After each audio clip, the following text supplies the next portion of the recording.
Jeg spiller for at vinde. Man kan jo også få ud, at man kommer til at tæve. Det er jo altså, jeg har ikke noget mod at tæve, men jeg synes bare, det er sådan lidt træls. Fordi jeg vil hellere gerne vinde, end jeg vil tæve. Morten is one of the 80 million people with disabilities in Europe. Having a disability should not hinder people from being included in society. But in many cases, it does.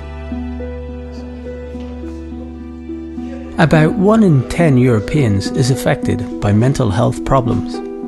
Some seek help voluntarily. However, many may be placed in institutions without their consent, or may be treated against their will. When asked about experiences of involuntary placement or treatment, many have negative stories to tell. In the course of our research, many people shared their stories of living in an institution. They said that when in institutions, they had no choice and control over their daily life. They couldn't choose when to get up, what to have for breakfast, for dinner, when to go to bed. As one woman from Latvia said it, to merely live like you just exist, it's not what living is about. And I think it is crucial. It's very important that people with disabilities themselves are given choice and control over their daily life.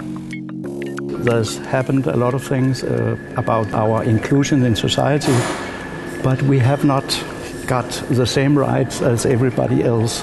And this is a major barrier. The chance to freely choose where and with whom to live is a fundamental rights issue recognised by the UN Convention on the Rights of Persons with Disabilities. Through adequate living arrangements and personal assistance, people with disabilities can enjoy this right and make their own life choices. But inclusion in the community means more than just independent living.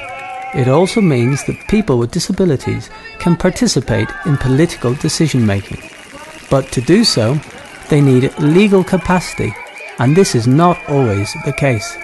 Our research shows that in many member states there are legal guardianship regimes which effectively hinder people with disabilities from participating in the political processes.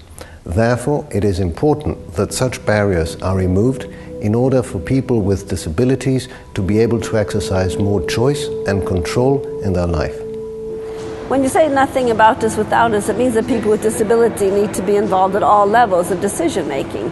Up until today, too many services are based on assumed needs of what somebody wants. They say, oh, this is a person that needs this, and then the services are made accordingly. And instead of saying to the person, how do you want your services to be formed?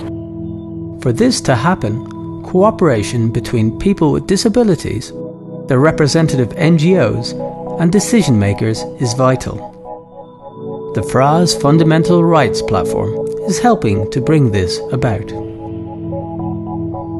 People with disabilities and organizations of people with disabilities should be there all the time when decisions are made over them, on them, for them, decisions that concern their lives. The journey towards social inclusion and participation for people with disabilities has begun, but there is still a long way to go and little time to lose.